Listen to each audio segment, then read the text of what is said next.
few rules or framework. First, we will pass around index cards. So any questions you have, please write them down. Sridhar will be passing around the index cards, and then we will pass on them to the panels. So we'll have a panel of 4. They'll be on the stage. Once they provide us their perspective, then we will open up for the audience participation. We'll also pass the mic around for 1 or 2, but mostly prefer initially to take questions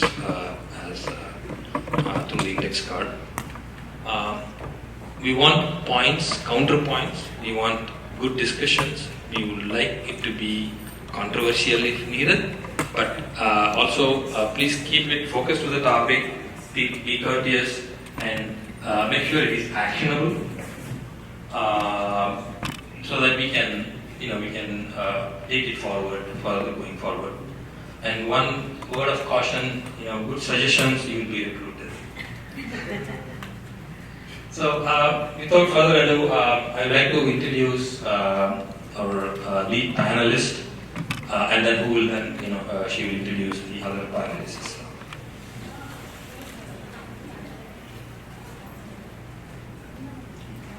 Our lead panelist, Vani Krishnamurthy. We are very happy and fortunate to have you as our lead panelist.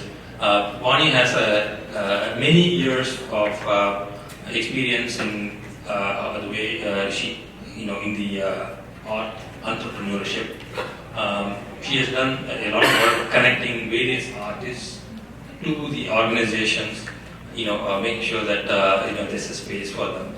On a personal side, she also she learned Bharatanatyam, did her Arangetram, and as a Fulbright scholar, she went to India to study the Chola period, sculptures and the whole culture. So she is very connected to our art.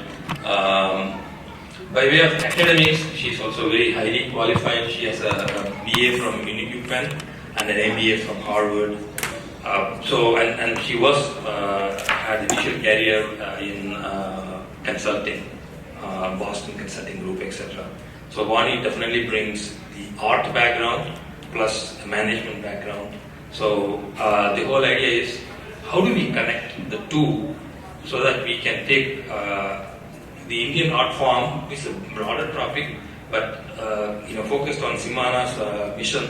How do we take Carnatic music and the classical dance art form forward? So I request Vani Krishnamurthy.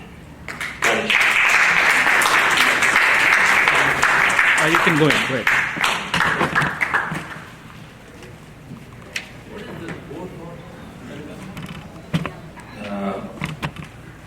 You probably need. Write down some action items. We can move the board somewhere else. We can move it here. Okay, no We problem. can't erase the market. Oh, we can. I think We tried to. oh, and then we'll let flip it. I think it's a flip over there.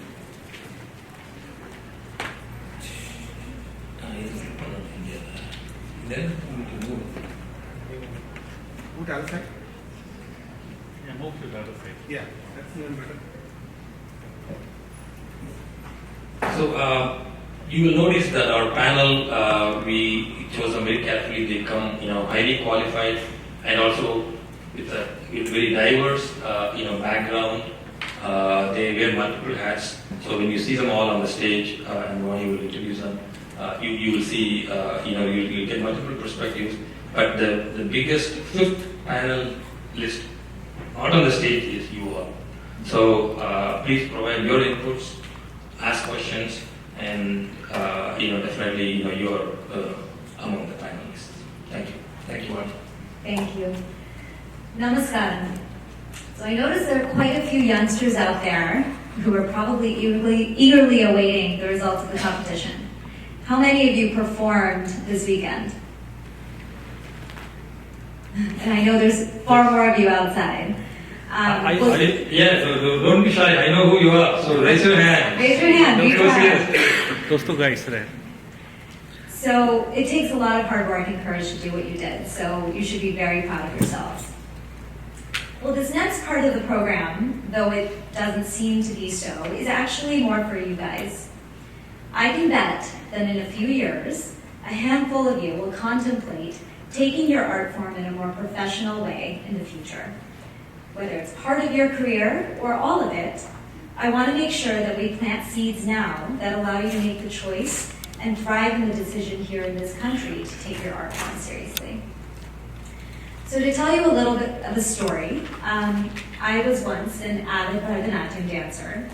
Decades ago, I completed my Arangetram, but then I also went on to do a Fulbright scholarship and learned with experts in Chennai. I came back to America, and I continued to study under Srimati Vijay Prakash in California. And I conducted performance lectures at various universities and museums to spread a greater understanding of the art form here in America. At some point, however, I felt that it was impractical, time-consuming, and just not motivating to constantly set up my own gigs, so to speak. I wanted to reach outside of the community to raise awareness of our artistic traditions, but I felt like an island in that endeavor, with nothing larger structurally around me to help. Thus, I became a Rasika. Over the last few years, I've been observing the growth of interest in Indian classical performing arts, likely because of the growth in the Indian population, which actually doubled between the years of 2010 and 2019. With this growth, however, I have not personally witnessed a great change in the presence of organized and more structured entities that are thinking about the future of Indian classical music and South Indian dance in this country. Ones that would have supported artists like me, while also helping to formalize the perception of these art forms by the non-Indian diaspora in America. While our art forms are definitely recognized during Deepavali by many institutions, overall they don't command the artistic reverence that, say, a classical piano does, and are often placed in the folk category by mainstream America. None of our classical art forms are on a ballet trajectory, as I like to put it. These observations have made me ask myself, do our classical art forms currently command the belonging that they deserve in this country? Is this even important for our art form's future here? And how can this change? Well, I believe it is important, and I believe there are many things that we can do to make it change and create more opportunities for some of you in the future. So that brings us to the topic of our discussion today, ensuring the future of Carnatic music and South Indian classical dance in North America.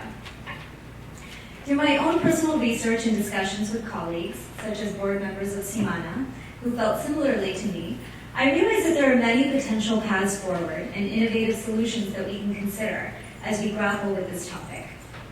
For now, we're excited to bring some other voices to share their perspectives and gather ideas. We hope that through this discussion, we will inspire some food for thought and also spur some support and action regarding what we as a community of Rasikas can do in terms of next steps for these very youngsters before us. Before I introduce our wonderful panelists, I want to define just a couple of terms that may come up in our discussion. The word mainstream. So I'm defining that as a diverse population outside of the Indian community in America. And sustainable. That I see as the setup of a sort of virtuous cycle of elements, allowing for opportunities for artists to grow rather than to diminish. So with that, I'm excited to welcome our panelists. First is Arun Ramamurthy, a full-time professional Carnatic and crossover violinist, and co-founder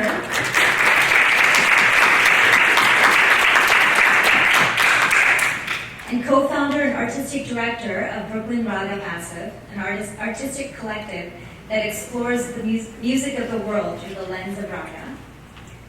Usha Kidambi,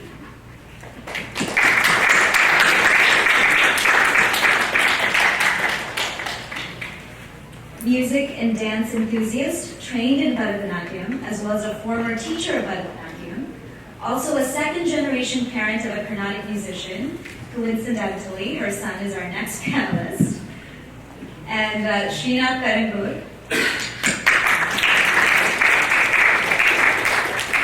violinist training under Sangeeta Kalanidhi Sri Lalguri G.J.R. Krishnan, and an aspiring scholar in Indian music. He recently graduated from Vani University with a double major in Sanskrit and chemical engineering.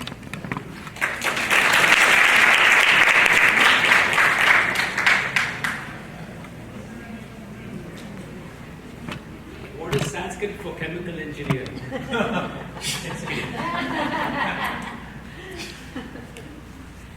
Surprisingly, it's not the first time I've heard that question. Oh, really? Okay. By the way, index cards are available for writing your questions, and the best questions, will get a gift card as well. I'll be the judge. Thank you all for being here. So I'd like to start by having you briefly share your experiences and your connection to Carnatic music or South Indian classical dance. Go ahead, Arun. Sure. Well, one, thank you, Vani, for putting this together. So my background in Carnatic music started actually right here in New Jersey, where I was born and raised. And I started playing Western classical violin when I was around 8 years old, and then began Carnatic violin when I was 10. And I played in all the great composers' days, all of Simana. I grew up right here in Simana, so this was very much a home, and it is still very much a home for me. So I played Carnatic music, throughout. I played both Western and Carnatic until I was basically going off to college, and then I focused specifically on Carnatic music at that point. I went to college for economics.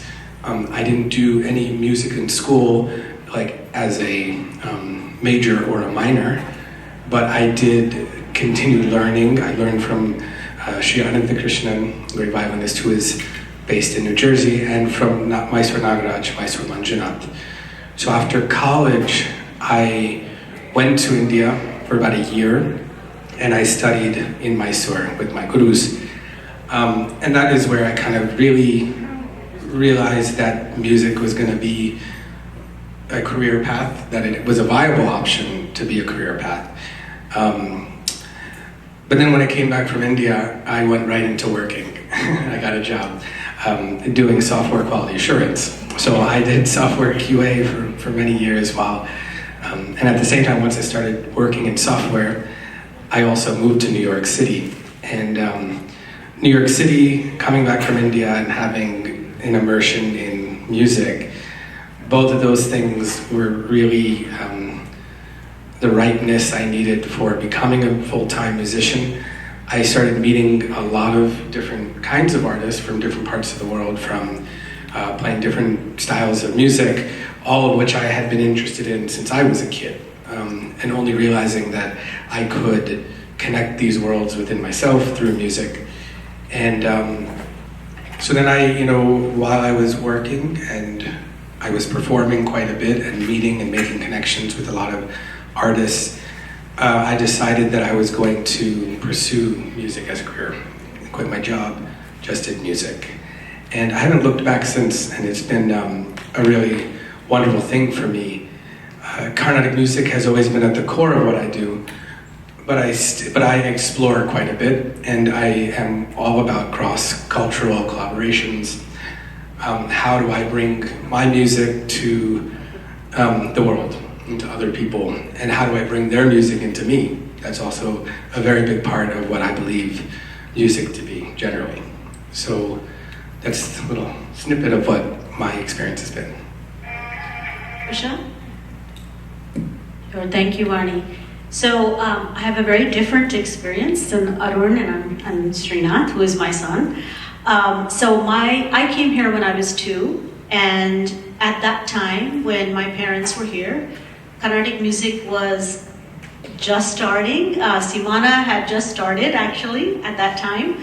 I think Nana was at some point a board member of Simana. And my kids are now, I guess we can say 3rd generation, if we use that term loosely. So the 3rd generation of folks here learning Carnatic music. My son Srinaath and my other son Krishna. My mother is a Carnatic vocal teacher, so of course during that time growing up, Lots of kids used to come. I used to be taken to every single concert. Just to let you know, MS Subbalakshmi, she was at Carnegie Hall. I was there as a very, very little girl and I fell asleep. And I asked my mom, why didn't you wake me up? So lots of artists were hosted in our homes, dinners at our home, Balamurali Krishna, Mandolin Srinivas, Chitti Babu, Lord Kanyakumari, Venkatachana Satyam, Padmasri, Adyar Lakshman Sir, Shobha Naidu, all these folks. So very used to music and dance and the constant connection. So going to school, right, in an American school system, but coming home to an entirely cultural music and dance arena.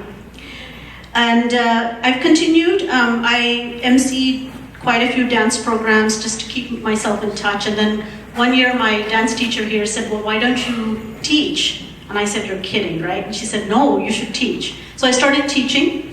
And about 4 years ago, one of my students gave her Arangetram. And so that to me was a really amazing experience where I was able to grow as a teacher. I had to learn Nattuangam. I had to actually choreograph a lot of the items. So that was a huge learning and a huge opportunity for me to interact with some of the stalwarts in music and dance, just to get their opinions on how we should move forward, which raga I should select, those kind of things. And just recently, I started Kuchipudi dance. So I walked in my first class a few months ago, and this was a passion I had. So my dance and music is all passion related. It's because I have a full-time job. I work in pharma. And so I called up one of the teachers that I know and I said I would like to learn. So I wore my little sari and my dance sari and I walked in and there were 9 to 14-year-olds. And I said, it's okay, because I love the art so much. And the teacher said, okay, Usha, come, Usha Akka, she called me. I said, okay, that's stretching it. But she said, Usha, come and dance. And so I had a 14-year-old teaching me, and that's how it's been. So I am, it just goes to show you, once you have the passion for music and art, you can make it happen at any time, at any age.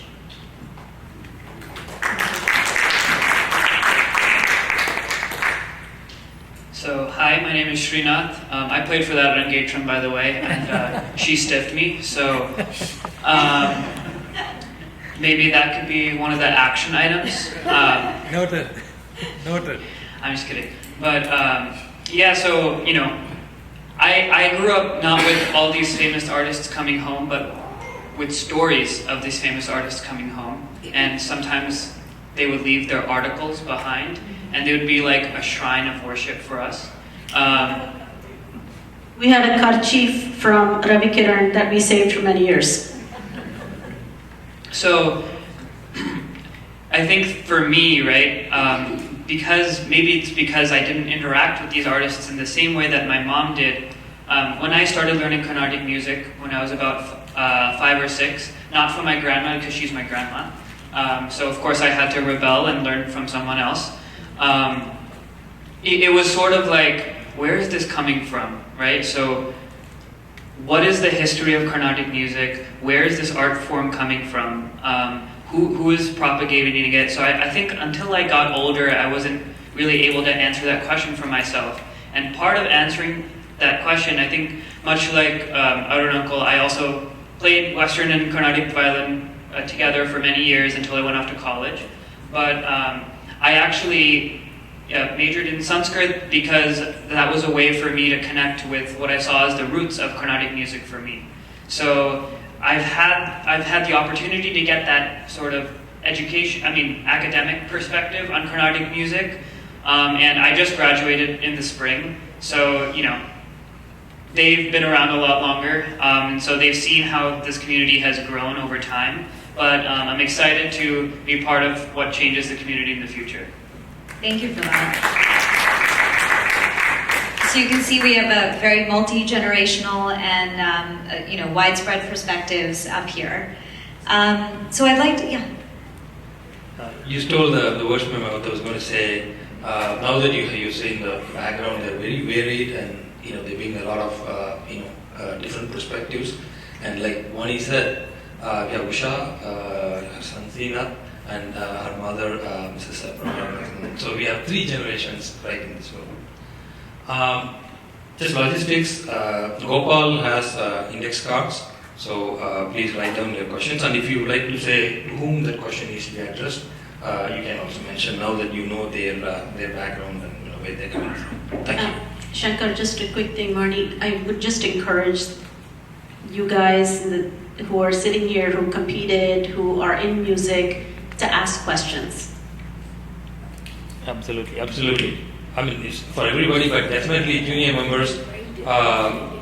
If you see the title, Arun, what is the title today?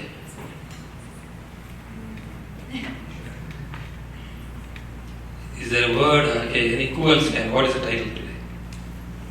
Oh, thank you. I thought it was just flashing and. What is the topic?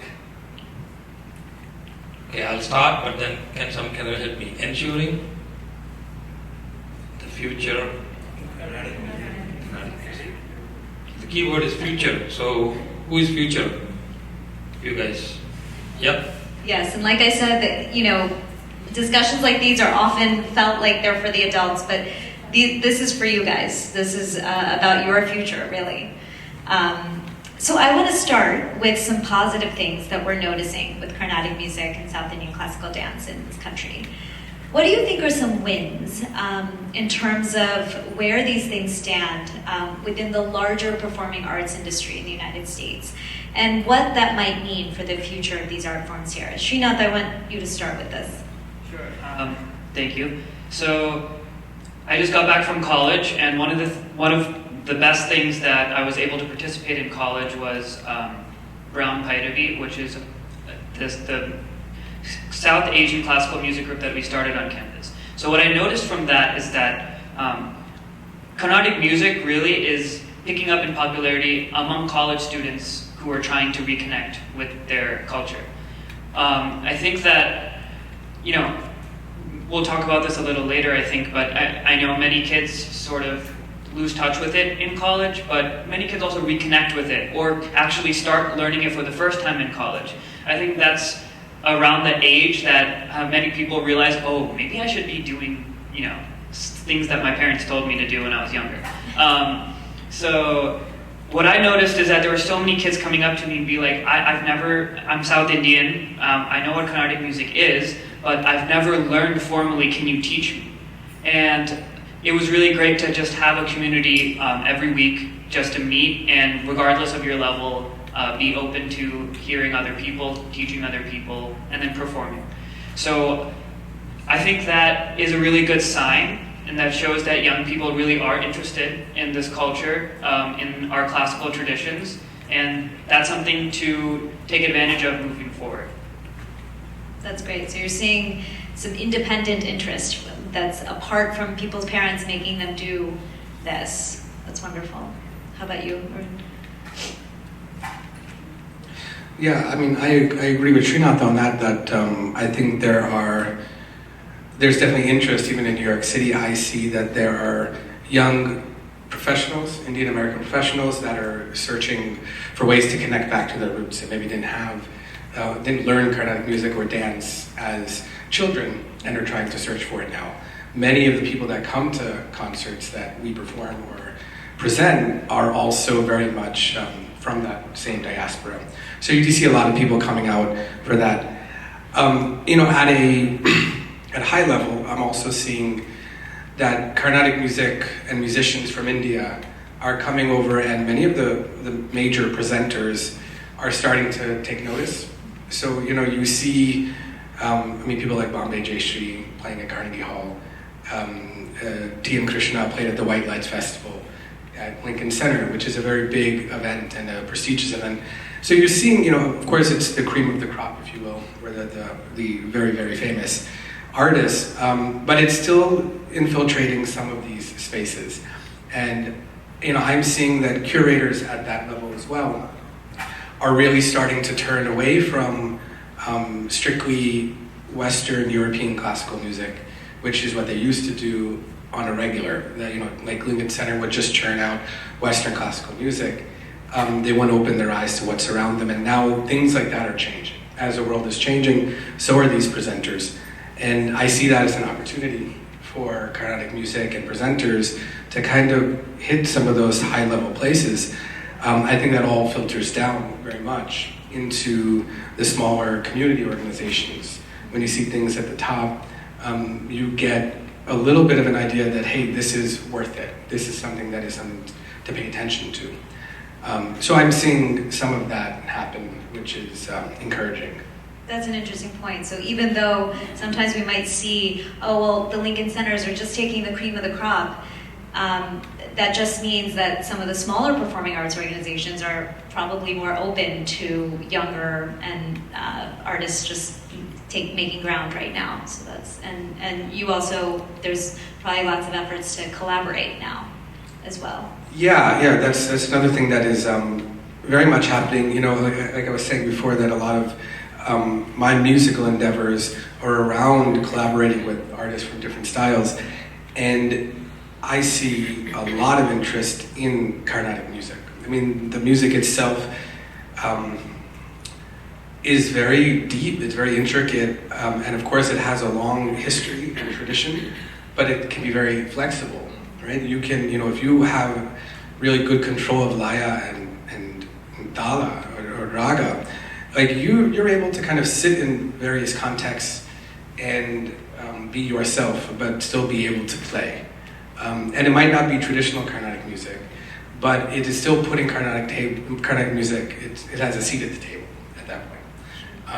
So there's something to be said for that, because then as musicians from across the world start to hear the music, excuse me, find more interest in what you're doing, that permeates everything, right? And I think there's more awareness about it.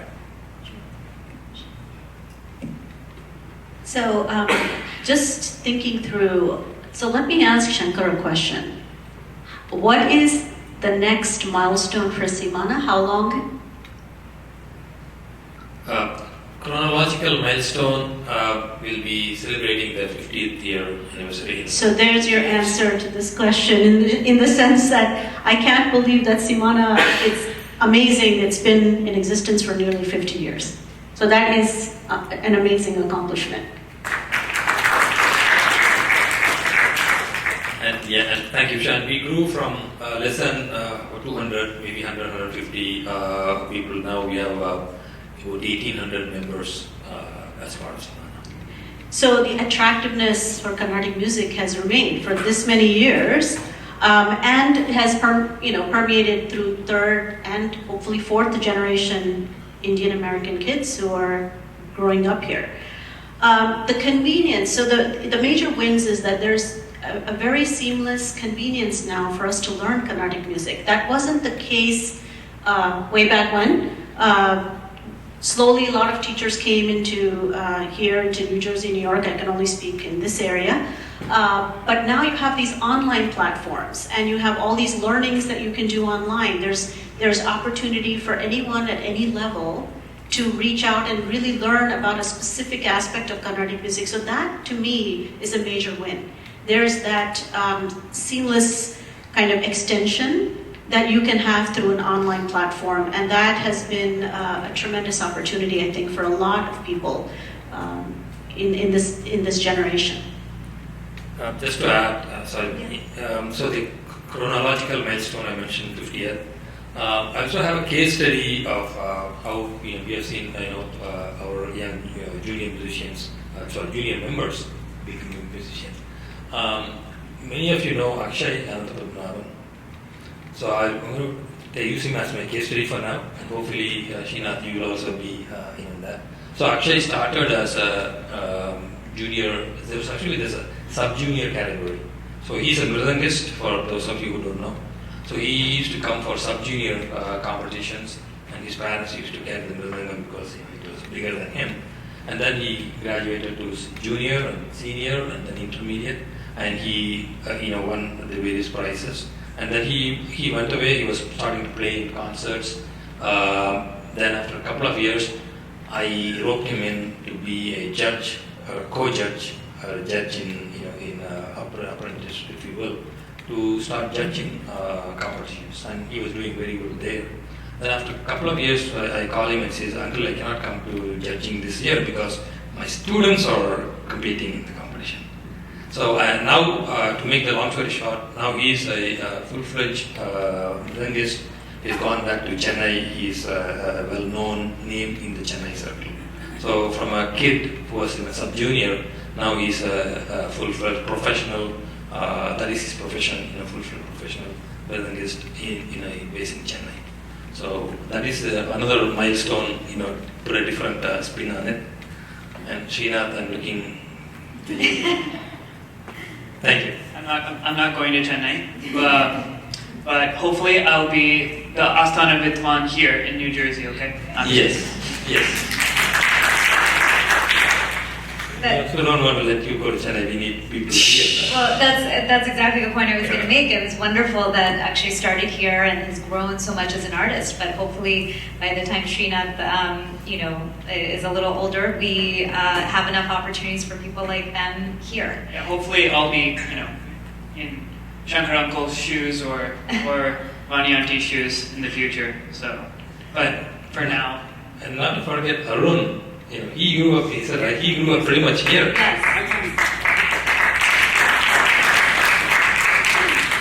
Not to belabor the point, but Akshay learned his basics here, but then he had to, for whatever reason, migrate to India to be able to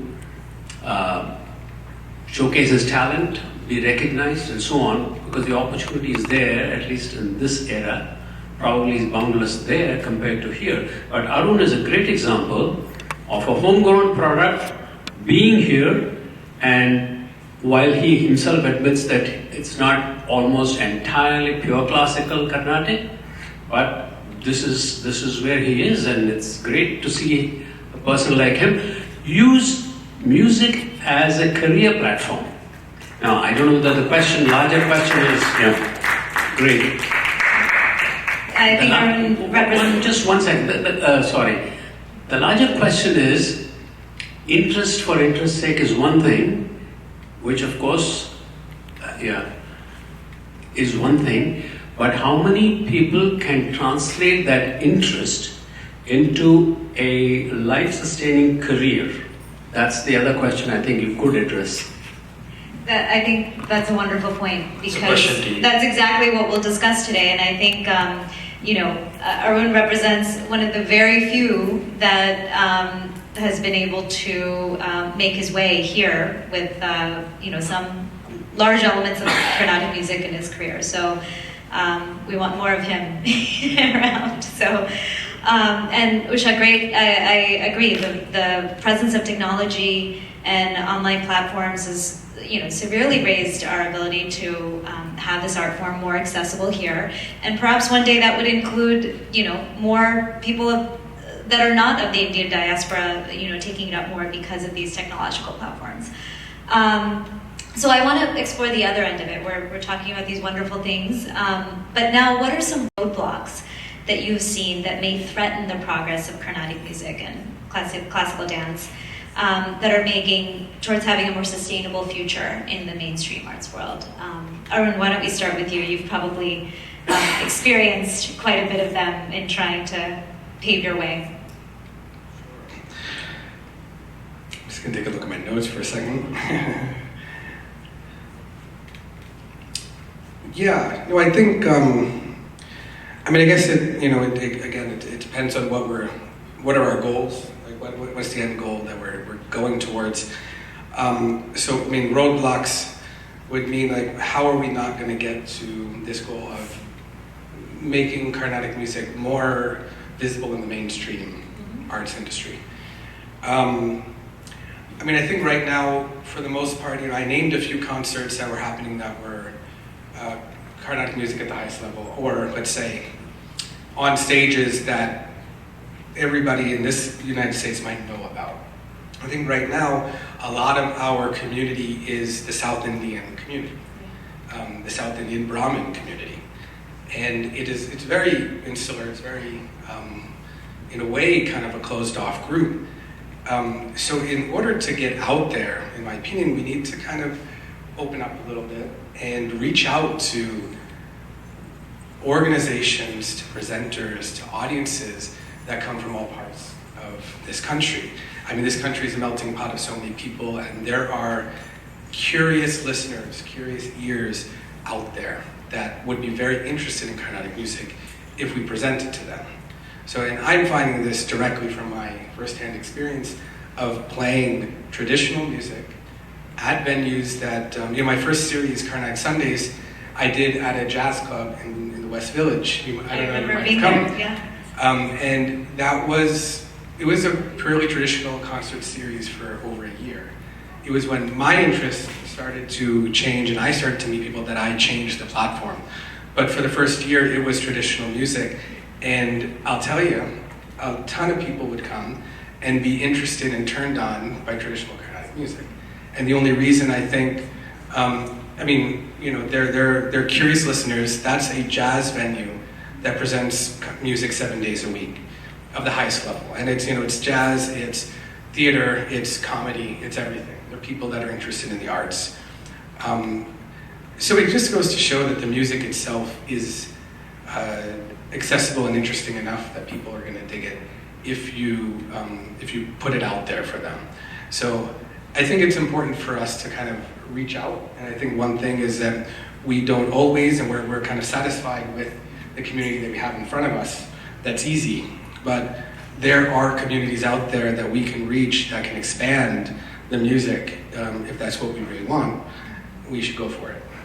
I think that's an interesting point. It's also that, you're talking about reaching out, and that brings to bear something that artists, in any culture have to deal with, which is you have to do everything, and Arun has stated this many times in the past, but I think it's a lot about, you're sort of the CEO of a one-man company or a one-woman company, and so you're marketing yourself, you're fundraising, you're grant writing, you're doing everything on your own, which is tough for young artists. I'm sure you've experienced that, and that's part of probably the roadblocks of making that happen. Oh, totally. For an independent artist, a roadblock is certainly, obviously financial security, but it's also how do you get into these spaces as a Carnatic musician, right? You might grapple with questions of like, well, do I need to change my music in order to make it?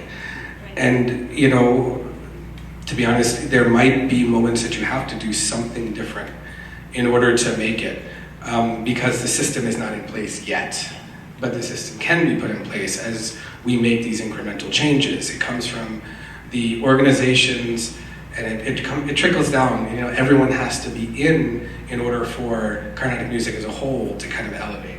And that gives more opportunities to kids, if they want to go to university and get a degree in a Carnatic music program. They want to go with their skills as a Carnatic musician. That's very difficult to do right now, right? We talked about Wesleyan University. Might be the only place in the country right now where you can actually pursue this. So that can change, and it should change, I hope. If there's more artists that support it, there's more organizations that support it. I feel like I'm losing a little track of what I was. No, but that makes sense. That's great. Usha, as a parent and teacher, what are you thinking are some of the roadblocks that our art forms are facing? Yeah, I'm gonna kind of dovetail on what Arun just said, which is, there's an important point here to be made. If you want your art appreciated, you also have to appreciate others' arts. And I think that how many of us, and this isn't a dig to anybody because I'm including myself in this, how many of us actually volunteer for the Heritage Commission in New Jersey? How many of us have an opportunity to go and really sit and listen to Western music concerts just to listen, right? And so if you want to include yourself in the mainstream, I think it's really, really important that you extend yourself, to others and other art forms as well. And I think I can give an example of this. So somehow Srinaath got looped into this Giralda Music and Arts Festival that happens every year in Morris County. And what happens is the New Jersey Symphony Orchestra plays, and that's what the main focus is. And they always have a pre-program. So he was able to play. They had a Hindustani and a Carnatic person play for the pre-program. And I thought that was a wonderful opportunity. When I spoke to the organizer, he said, I know that these music forms exist, and I wanted our crowd to get exposed to these. And so I thought it was great. Now, just to give you a small example, so after the folks played, right, people didn't stay. Like, our folks did not stay for the rest of the program. And to me, I felt that was a little bit, challenging to see, because you had an opportunity, they gave you an opportunity in a very big program. There were about, how many people? 600 people there. It was an outdoor program. And it would have been good if we had all stuck together and kind of stayed till the end and had the opportunity to make more connections. Because what ended up happening is he made a lot more connections that he can talk about, and has pursued those connections afterwards in very unlikely places where he had opportunities to play for Carnatic music. So I think that's one roadblock. I will just end and say the one other roadblock, and maybe this is a little controversial, guys, so I want the youngsters in the audience to hear this.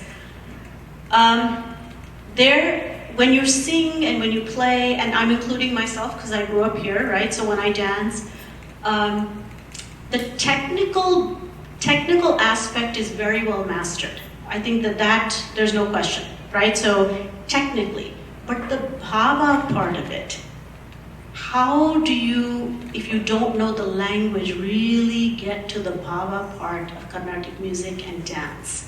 And that to me came out only when I started teaching Bharatanatyam, and I realized, oh my God, I have a lot to learn here. So I wish I had spent time earlier growing up focusing on that element of bhava and that element of language. Because as Sri Chandramouli sir said yesterday in his workshop, not everything can be translated. It's not a quick translation that you can do from an Indian language to, now, do you go out and learn all the languages? No. But if there's an opportunity when you're singing to really understand what you're singing, do a little bit of digging as to where that came from, because that's the only way the bhava is going to actually come out. So I do think that is, in my mind, a roadblock. It was a roadblock for me, and I was, at least, through studying more and emceeing and teaching my student, I was able to overcome a bit of it. I'm not saying I'm proficient at all, but I wish I had that opportunity earlier on where I took that time to learn, for instance, elements of Abhinaya in more depth. Kind of like what Vani did in her Fulbright's, opportunity that you had.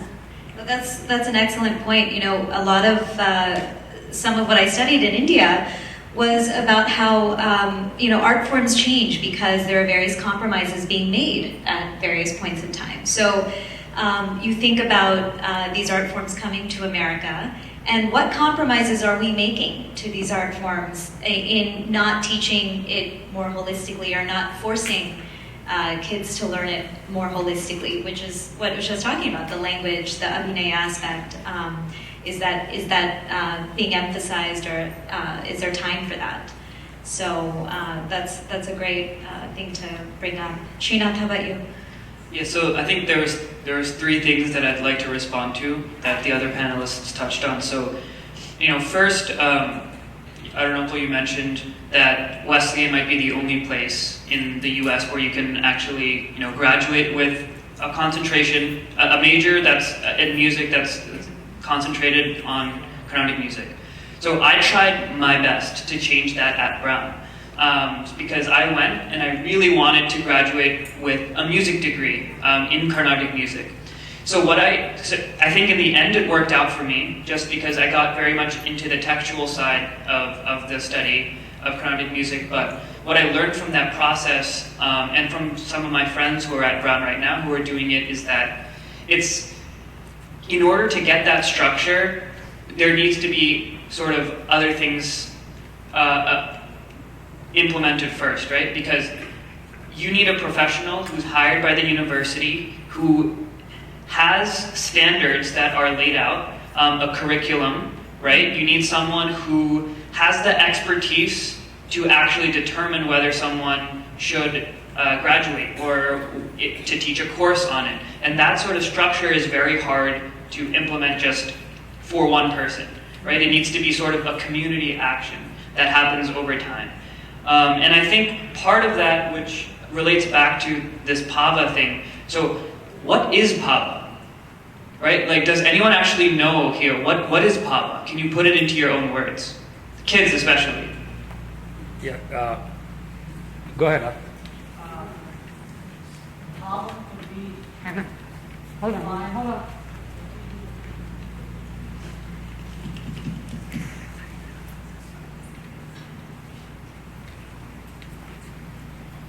Hello. So I like to define bhavam as involvement in what you're singing or performing. So with regards to what was mentioned before, with what is the bhava aspect of singing and how we can enforce that here, would be there's two parts to bhava, right? There's like mentioned before, the song aspect of it. So knowing the meaning of the song, which for sure changes how we sing it as well. We automatically have a greater connection with the song, and we can perform it better. But all this raga bhava, and I think a lot of us can, even we should know the meaning of each song, but we can also move past that and focus on the raga bhava, which also brings out the beauty in what we're singing. Yeah, so thank you, Aditya, for that answer. So I think, does anyone else want to jump in?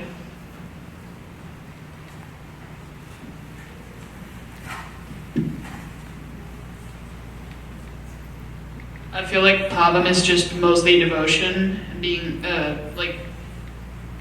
devotion, and understanding the ragam is also a main part of it, but yeah, that's the main part of it. I don't think you really need to 100% understand the song, but as long as you know the basis of what the song is about and all that, then I think you can really bring out the beauty in the song. Okay, so thank you. So I think those are both correct answers, as insofar as we can have a correct answer for this type of question, right? But my point is, there's no single answer, right? But someone else wants to.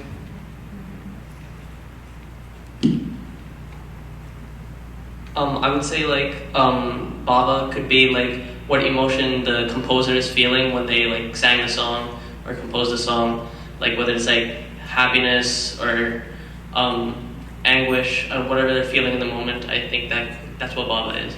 Okay, so I have just one follow-up question for you. So you played Kaligi Unte yesterday, right? Yes. And today we also heard Kaligi Unte. So what differentiated your Kaligi Unte from Sunilana's Kaligi Unte? No.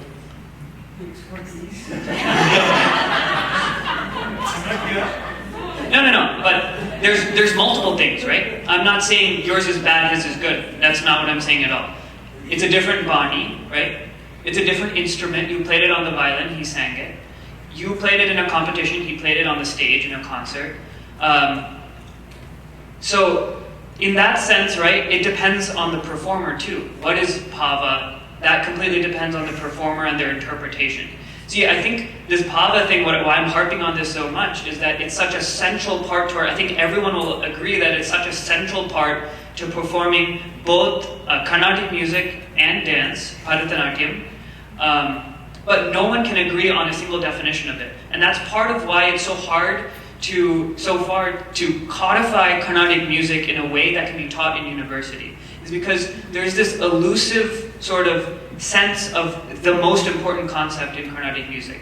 And I think, I'm not saying we have to sort of write down a formal definition of Pava, but until we can sort of probe further into what Carnatic music is, why we're learning it, what are the actual musicological aspects of its performance, I think those are some very important topics that we need to sort of delve into, and then we can assemble that structure over time so that it can be taught in university. I think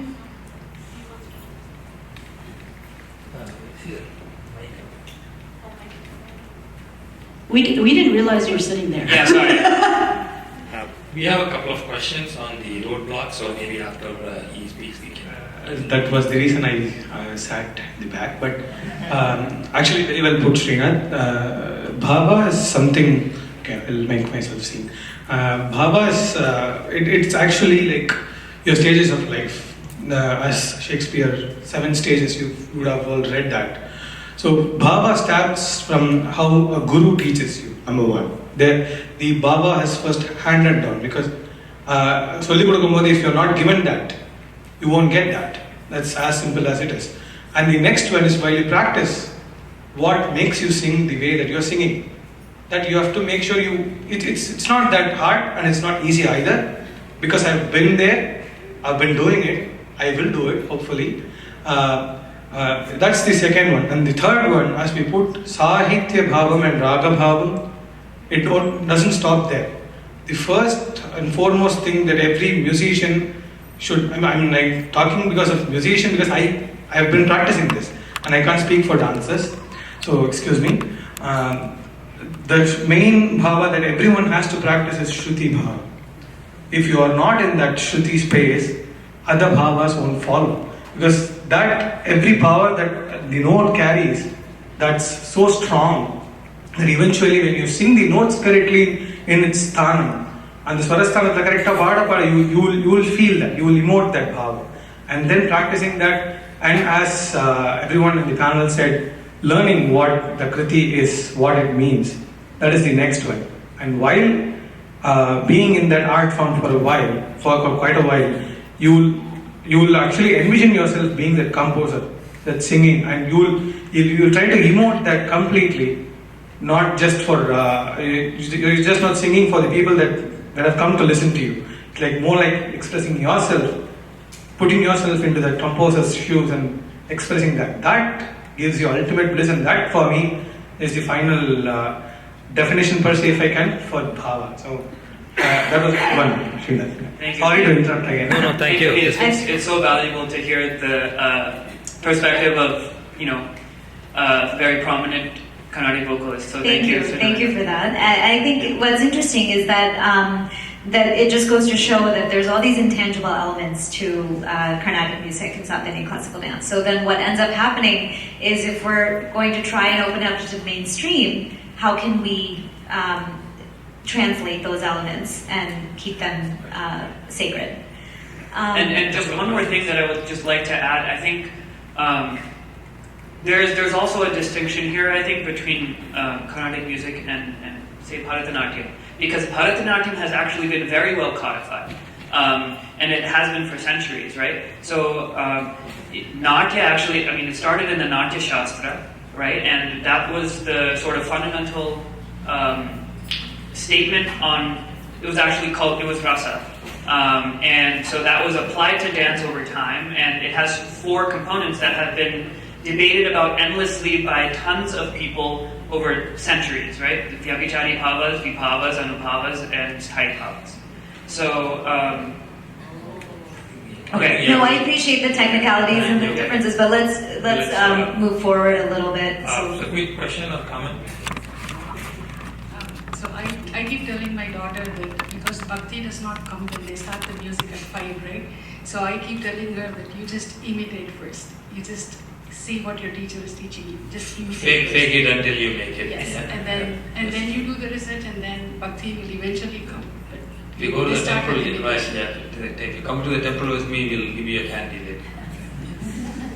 I think we heard all the different roadblocks, and so there are a couple of questions. Okay. Let's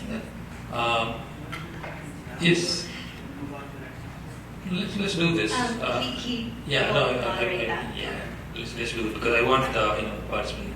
So, is Carnatic music outside mainstream viewed as ethnic, maybe a little folksy, their impression, their thoughts? So, question is, how do we combat the language and cultural barrier in music when trying to expand Carnatic art form to the mainstream? That's a very interesting question. I think it'll actually come up in our next question. But I think that there's some degree of, I personally believe there needs to be some degree of coaching here from people who help you be that kind of, take that marketing stance for your artistic art form and understand how do you bridge the connection, how do you connect with people who don't understand what this is and still make it something that they can be interested in. And so I think artists need coaching on that in order to do that. What do you think, Arun? Yeah, I think to the question, I think that is kind of a related topic. It's true that here people are not familiar with Carnatic music, they're not familiar with the languages or the religion that it's speaking to. So that might go over the head of many people here. I think there's more aspects to the music that are beautiful and accessible and deep, and I think the spirituality and the feeling that you get from Carnatic music is still there. If the artist has the bhava, the bhakti, that's going to be expressed and we're all going to feel it, whether you understand it or not. It's an interesting point about the religious aspect, though, because that can be touchy for the mainstream, right? This is at the core a religious art form, and we don't need to abandon that either. But then, how do we bridge that connection? It's interesting because Hindustani music has Hindus and Muslims performing it regularly on the same stage very often, singing songs about Hindu gods and Allah and everything, and it happens side by side. Artists work together. In Hindustani music, instrumental music is very prominent. That's one way to reach audiences that don't know the languages or the music. So I think that is a beautiful way, and I think that's in a way. This may not be the most popular belief, but that the religious and the focus on religion in the music is maybe a roadblock for it. It's something that gets in the way of it meeting the mainstream or meeting more artists. The fact that we have to have the devout, bhakti. Otherwise, we're not still, thought to understand it or appreciate it.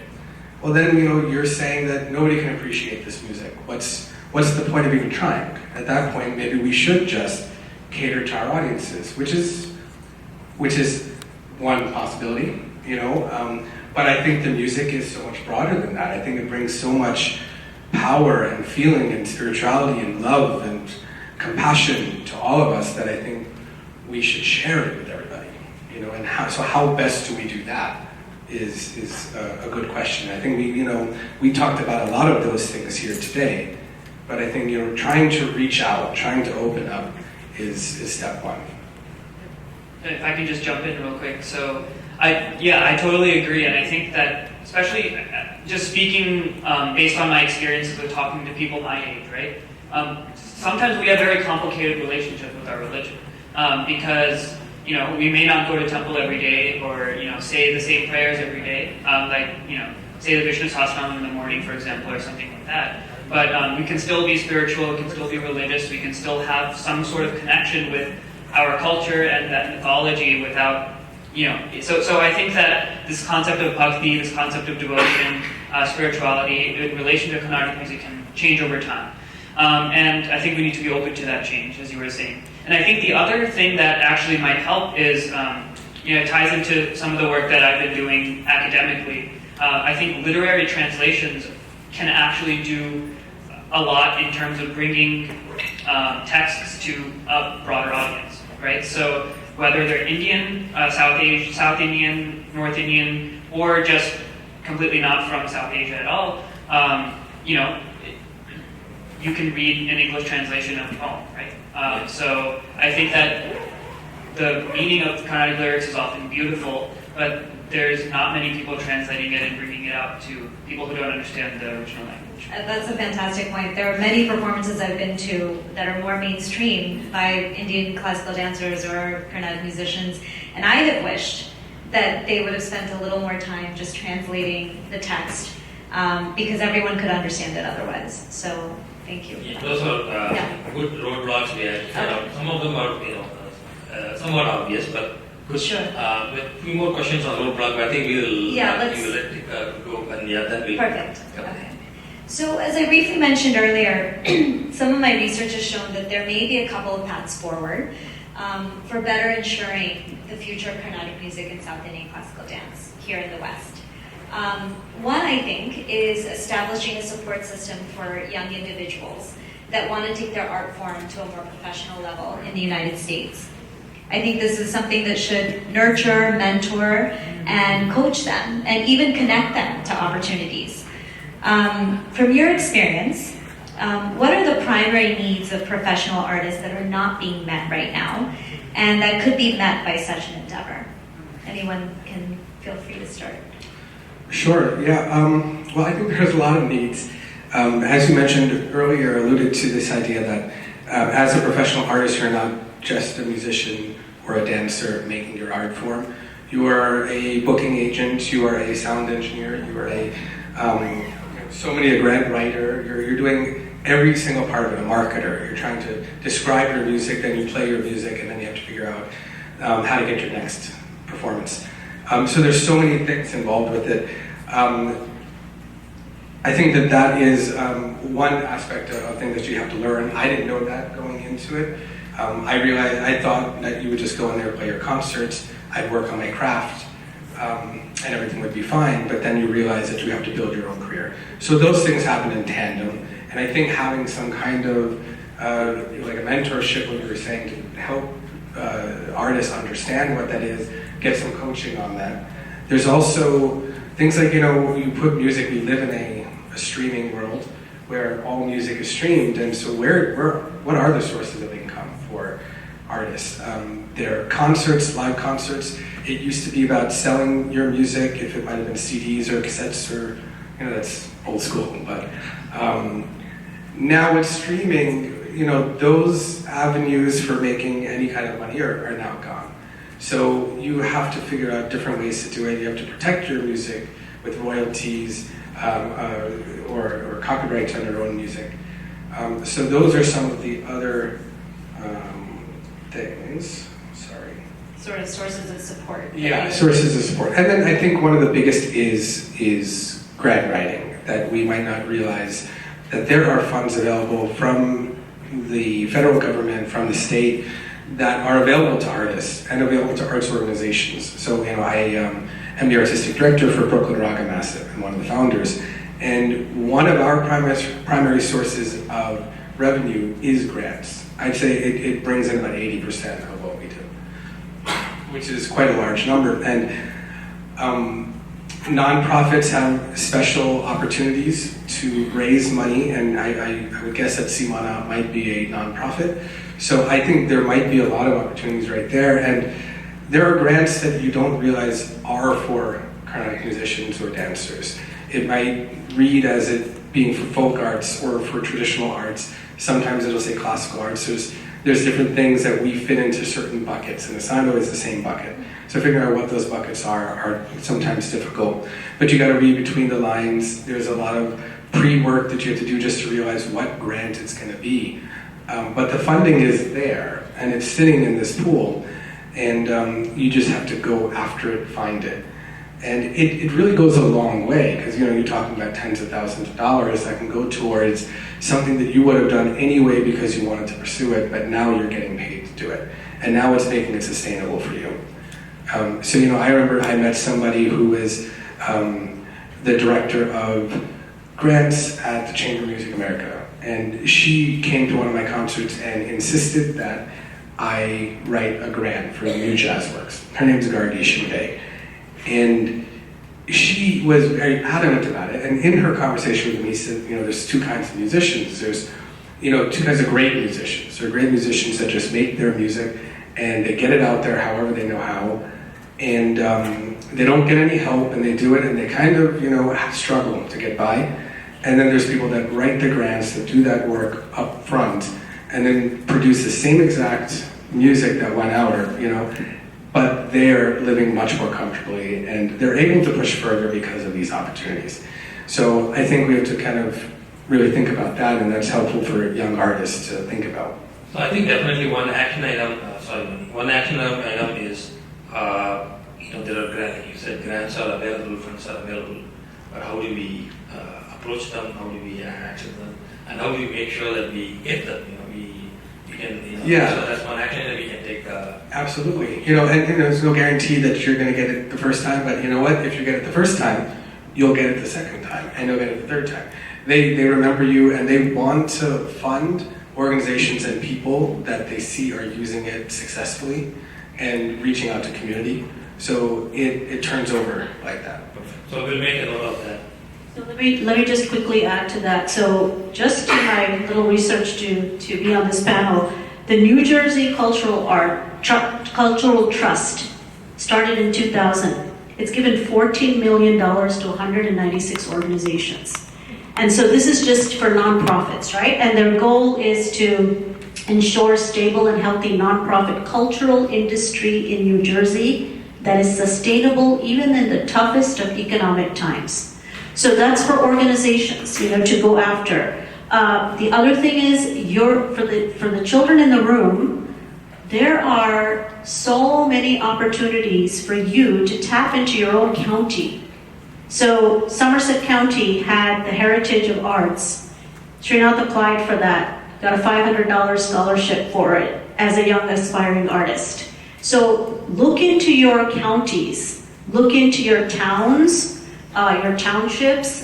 They have a lot of things available. We just don't know about them because we don't hear anybody getting them. But actually there's a lot of opportunity to tap in, even as an individual, to have your arts supported. Further, I will just say that, in your schools too, make sure that your arts are visible. Go to your orchestra director and say you want to, you perform Mridangam or you perform this, and you have this opportunity. Actually, they're very, very, very open to it. It's pretty amazing, especially music teachers, and Srinath can probably speak a little bit more about that. But I just want to encourage all of you youngsters in the audience here, don't think that you have, it's Carnatic music or bust. It's actually both. You can still be in your mainstream with your friends. You can still do Carnatic music. It's the ability to integrate that and to find opportunities. We'll take, Srinath, not to interrupt, but yeah, definitely grant writing is a big topic. I think we will be covering it a lot. Yeah. It will be a key action item. So anyone interested in helping us, please talk to one of us. So akin to grant writing also is something, college applications, right? It's no longer sort of sufficient to be just a Carnatic musician or a Bharatanatyam dancer. How are you making yourself stand out? And I think that sort of approach to writing, you can literally do it in your college application, and that actually helps bring more awareness to what Carnatic music is. I've met many people who were like, yeah, I think I got in because I did this thing that no one else thought of or no one else wanted to do, and I'm actually doing it once I got to college. So just in the interest of time, I'll move on to the next question. But the other aspect to consider is something that I think would help elevate the perception of Carnatic music and South Indian classical dance to the outside world. This could be a sort of nationally recognized certification, which could be accepted by mainstream universities and institutions. And it would not only give credibility to experts here, but also cement our art form's place as truly classical. What are your perspectives on such a concept? Whoever can jump in, and just in the interest of time, we'll keep it within a minute. So I think when Vani shared the questions, the first thing that jumped out at me was India has this already, right? And so it wouldn't be that much work to just sort of adapt it for our needs. All India Radio already has a certification system, a grading system for artists, and their guidelines are very clear. They're a downloadable PDF on their website. And so I think having something like that, so how it works is, you get, depending on what you're applying for, you have a list of ragams, and you have to choose a certain number of them, and whatever they ask you when you're doing your audition, you have to perform that. And so that sort of system where your peers, other professional musicians, aspiring professional musicians, evaluate you, and you get that ranking based on where you are and how much time you've spent in the music community, I think that could be really valuable for the US as well. Any thoughts? Yeah, you know, for me personally, like I haven't always felt like the ranking system is always the best when it comes to music, which is this art form. How do you rank an art form? The question also comes to me is like, well, who's doing the ranking? How are they getting that position? And it's, you know, because we also talked about having multiple layers of, you know, there's different schools, there's different styles. Right. Then, you know, what is deemed as an A versus a B versus C? So some of that, and also the landscape here is different than the landscape in India. So then what quantifies like a good musician here versus, because that doesn't necessarily translate to opportunities that you're going to have here. So there's a lot of questions that I have as far as this goes. Also, like, you know, who is able to, I mean, there's only certain people that are able to learn the music, so the entryway, you know, is very closed, and then it's going to stay closed unless you have the certification. So there's certain things about the idea that I don't totally jive with, but I could, you know, interested to talk more about it. And I think something you had mentioned in the past was that, you know, this aspect of a certification puts it at the same level, you know, same sort of playing field as like a classical piano, right? Classical piano is has many certifications that you can get in various institutions. But Arun, you had made the point that in many ways, this is, your feeling is that Carnatic music is less like classical piano and more like jazz, so to speak. Yeah, it's somewhere in the middle, you know, and because like classical piano and ballet, as you were talking about, are quote-unquote classical forms, and frankly, they're as exclusive, if you will, as Carnatic music feels. So there's also that. They have that in common, and I'm not sure that it's, you know, I would prefer that Carnatic music doesn't reach for some of those goals. Jazz is very much improvised, and that's a lot of where I think Carnatic music has a kinship with jazz. And you know, jazz has been in music schools, right? There's conservatories and there's jazz schools, which are, you know, relatively new. And I think people have issue with the way jazz is taught that way because it's codified. And how do you do that to an improvised style of music? And if you go back to the origins of jazz, it's almost contrary to that, right? So, because it was almost a response to this sort of structuralism. Yeah, exactly. And you know, there's a lot of similarities in those spaces. And I mean, jazz doesn't have any sort of barometer or benchmark for like a grading system. And I just find the grading system to be very difficult to do in an art form. I think that part of what I wanted to touch on is I think for me, the number one thing that we need to, you know, that can take Carnatic music to the next level in terms of mainstream recognition is for it to move away from just sort of a exotic novelty to something that is viewed as, you know, truly deep, right? And that doesn't necessarily have to come in terms of a certification because jazz is viewed that way. But I think that's moving away from, you know, it's brown people doing it and they're sitting on the floor and it sounds weird, right? Like maybe that somehow attracts some people to it at first, but, you know, I think you need something else to show people that it is really a rooted art form. It's deep, and it That's has a different kind of education. Yes, yeah. Accompanying. Exactly. Yes. Usha, do you have any thoughts before we close? I think, we will note down this also another, I know this is a topic by itself. Yes. Should we do certification? Should we not do? And if we do, how do we do it? What are all the different aspects? Certification, good idea. Anyone raise a hand? Okay, those of you who didn't raise your hands, let me know later why you did not raise your hand. Thank you. And it can be conducted in so many different ways, right? You know, and it's used for so many different things. So I think it's a very broad topic in and of itself. But yeah, so Shankar, do we have more time for some audience questions, or would you like to end? Or? Yeah, we'll take a couple of questions, if anyone, and then we will give the panelists, you know, time to close the comments. And maybe if you could indicate, just for the sake of time, who you would want to hear an answer for, or if you don't have any preference, that would be great. Yeah, so going off of what Arun said, Carnatic music is definitely like you need to have connections and you need to be a networker to get the opportunities that you need to succeed. And I know that a lot of people in Carnatic music have, learned the art form from their families, and it's kind of a thing that's passed down from generation to generation, which is a beautiful thing, but it also, restricts the amount of people that actually learn the art form having known nothing about it before. So would something like networking events be, something that's conducive for more people learning in the future? Is that something that's possible? That's my question. I think that's a fantastic thing. When we were talking about creating a support system and what young professional artists might need the most, it's a little bit of a village that they need, right?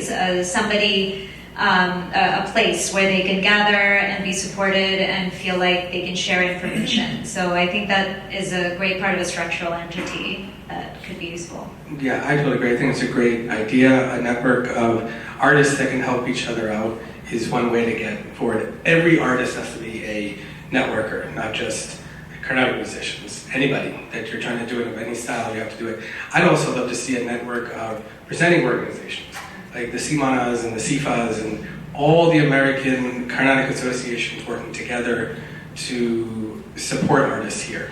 I think that's a great endeavor. I've personally spoken to a few people about this particular idea, and there's interest out there, so I think that'd be very cool. Thank you. Yeah, thank you, and yeah, definitely that's a good question. Networking, we try to do from time to time. Maybe this is itself a networking type event, but we have to do a lot more. And there's a very, very, very pertinent question because Vani, you have been focusing on that for what, last 10 years plus? Just in terms of arts, and then how to bring the sort of an art system, yes. I mean, I think bringing artists together and trying to share information is an important thing in any culture. Thank you. Any other questions? Any other questions from the audience?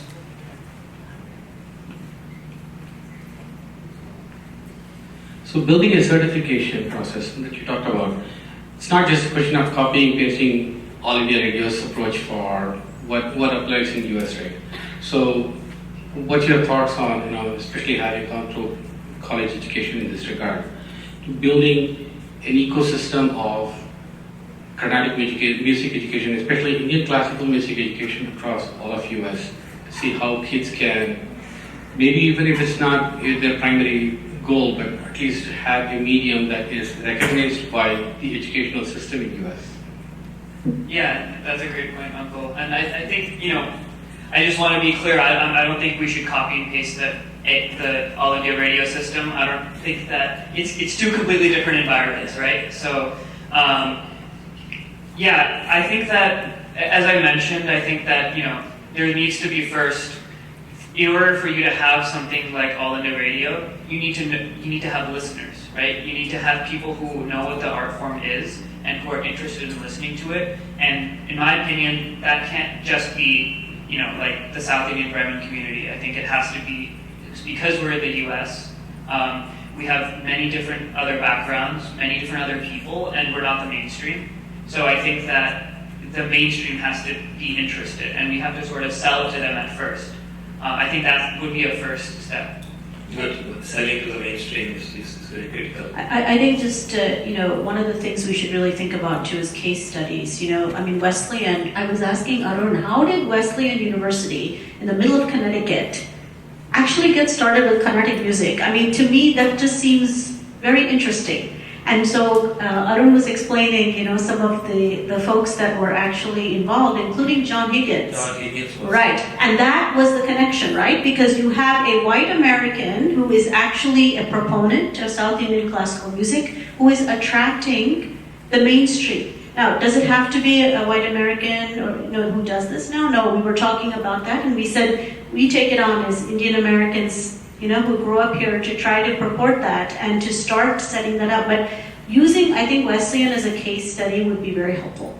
I think also to show what you said earlier about a more holistic study, right? The certification, in my mind, should include some of that. There's contextual history that people need to know. There's If you're a Bharatanatyam dancer, there's aspects of talam and natuvangam, there's language, there's various things that might need to be included so that this certification is beyond the realm of arangetrams. It's so, hey, are you equipped to teach these art forms at the biggest of universities here and help make our art forms more widespread in the mainstream? And I think that just to say something positive, right? I think there's an increasing number of Indian Americans who are born and brought up here who are familiar with the classical art forms, and even if they're not full-time performing musicians, there's many academics who are like that. So at Brown University, there's Srinaath Reddy, he's a Hindustani musician, but in Emory, there's actually two professors. There's Harshita Kamat, who's a Kuchipudi dancer, and she does research on Kuchipudi and Carnatic music. There's also Shiv Subramaniam, who's from New Jersey, actually. And so some of you might know him. And so these are people who, even if they're not, some of them do focus on the classical traditions of India in their academic work, some of them don't. But either way, they're connected to the culture and they're involved in this higher level institutions to really bring it to a broader audience. So I think that's important. So another action item for you and I. Once we have those names, we can try to reach them and bring them into our foray. Because Simon also had two honorary patrons, Harold Powers and David Reck. They were professors. Harold was a professor in the music department in Princeton, and David Reck was in Amherst, Massachusetts. But unfortunately, both are no longer. They're not alive. But definitely, if there are people that we can bring and talk to them, so I will take an action item on that. So before we end, can each of you leave us with very brief final thoughts based on your experience? What is the one thing that we could do now that might make the biggest impact for ensuring Carnatic music and South Indian classical dance's future here in North America? Just 1 second. Yeah. Was one question? Will that be available? It's really nothing much, but basically, I know we are in the Manhattan actually, so I don't know how many of you are from New York City, but in addition to US, there's one more great resource, at least in New York City, these performing arts schools, especially for high school, and we just went through that process, harrowing experience, but these schools like LaGuardia and special music schools, the principals and teachers there were very eager to have him perform Carnatic music pieces in order to do the audition, not Western classical and so on. They said they're eager to have anything. And so that is one more way in which, especially if you're from the city, please consider those schools through your Carnatic music training. You don't need to perform some other art piece in order to get into those schools. And I think, just to respond to that, I think that is a win. I think what happens though is a lot of these schools and these types of programs, there's one called Young Arts in Miami, they view our art forms as a novelty and they want more. But what the question is, what happens after? Can they really help your child or anyone go farther than that? Yes. No, and so that's where we might have to come together as a community to do more for art forms. Thank you. Please go. So go ahead. Final thoughts. Anybody start? So I think that just starting chronologically, the earliest, I think that learning about the history of Carnatic music and we didn't super have time to get into the details of this, but I think not shying away from even the messy parts of the history of Carnatic music. I think Carnatic music as an art form, as we recognize it, in my opinion, is no longer than 100 years old, right? In its recognizable form today. So I think that learning about that, the evolution of Carnatic music, and being open to it evolving in the future in a new environment such as the U.S., I think that's a good first step that we can start today. I'll just give my final thoughts on. So I mentioned case studies before. So I have a very interesting case study. So I went to Trinidad 2 weeks ago, and I was really surprised at how Hinduism is alive and thriving in Trinidad. And this is through generations and generations. So we're talking 4th, 5th generations where actually when you hear somebody's name, you have no idea that they're actually Hindu. because they're so integrated into the mainstream there. But the number of temples that are there, the number of things that are sustained there is pretty amazing. I was telling Vani and others, the case studies are important. How have they managed to sustain this through generations when they're so far removed? And that to me is a big question for us. And we still have that luxury of going back to India, and a lot of the kids here have gone back to India, have learned, have thrived there with their teachers and with their teachers here, but they haven't. It's an island close to Venezuela, and so they've not even ever visited India. So to me, that's one thing that we should think about is a case study. The other thing I just wanted to mention is there's actually consultants. There was a consultant that I found for strategic development and transformation of performing arts. So very interesting that there are actually consultants who can help you develop this. And I was mentioning this to Vani, and I'll pass on his name, but it's quite interesting that there's people actually out there who do this for a living. Yeah, we should definitely reach out to that person. Yeah, and I think what you said about integrating, right? I mean, maybe because they integrated into the country and into the culture right there, that they were able to put their flag in the ground and grow roots there. And I think that's what we should do, and what Carnatic music should do here, if we open ourselves up and integrate ourselves into the system, which means that we perform on stages where there are non-Indians, and we open up to the communities that are not ours, and we connect with presenters and with other people and other artists that are not within our community, then we're going to permeate all these little sectors, and over time, we're going to be more visible, and we're going to have more opportunities. So the more artists that there are taking it on and being supported and putting their music and dance out there, I think the further we're going to go. That's great. Thank you very much, all of you. Clearly, there is a lot of potential for Carnatic music and South Indian classical dance to have a greater presence within the mainstream arts world here in America. So if this is a topic that any of you are interested in and would like to stay abreast of progress that we make on it, please feel free to share your thoughts to me through Simana. Hopefully this has spurred some great food for thought and has made some of you out there hopeful for what the future might entail and the support you might receive as a more professional artist in the future. Thank you. And I'd like to personally thank all of you. You put a lot of work into thinking about this topic and a lot of time as well, and I enjoyed. Thank you for being so organized and proactive with setting up this panel. I think, hats off to you for coordinating with each one of us, and I think that's what, definitely made it better today. Thank you. Thank you. Yes, thank you. Thanks all of you. So, on behalf of Simana, again, thank you, panelists. Please give them a round of applause. Just 1 second. As a token of appreciation, Simana would like to honor the panelists. Venkat Rajagopal, our Vice President, will honor each of the individual panelists. Starting with Srinaath, the youngest of the one. Usha Kidambi, Arun Ramamurthy,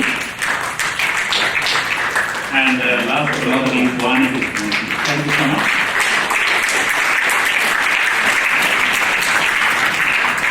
Thank you again. I know there were some interactions and I enjoyed it. So, for answering on Baba and for you thinking of Baba, I think there was one, I'm missing somebody here. Your question was very pertinent, so thank you for that. And then there was another question on culture. You, right? Okay. So that was a good question because culture and language are going to be not barriers, but they are going to be a force that we have to adapt to. Myself, Soumyan, when we planned for this, we gave ourselves 90 minutes, and we said that's probably too much. But based on what happened today, we are running out of time. So looks like we should continue this conversation at another time. Definitely a few takeaways.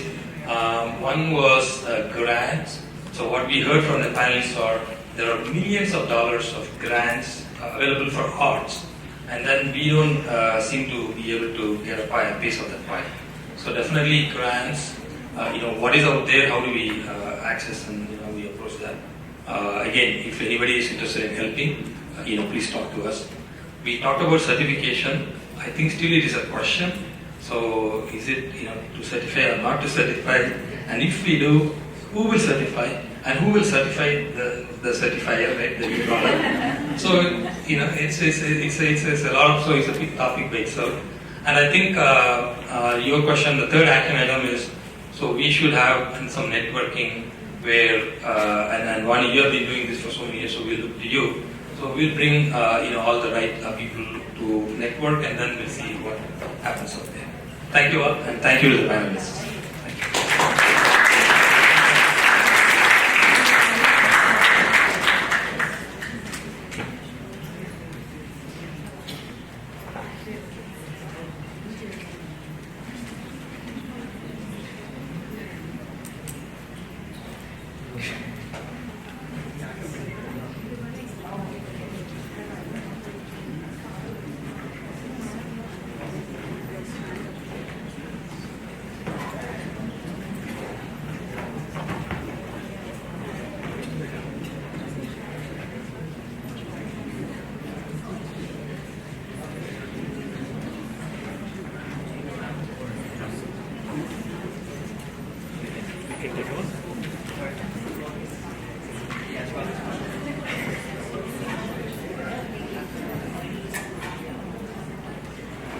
Thank you all for patiently waiting through 2 days. Here comes the grand finale.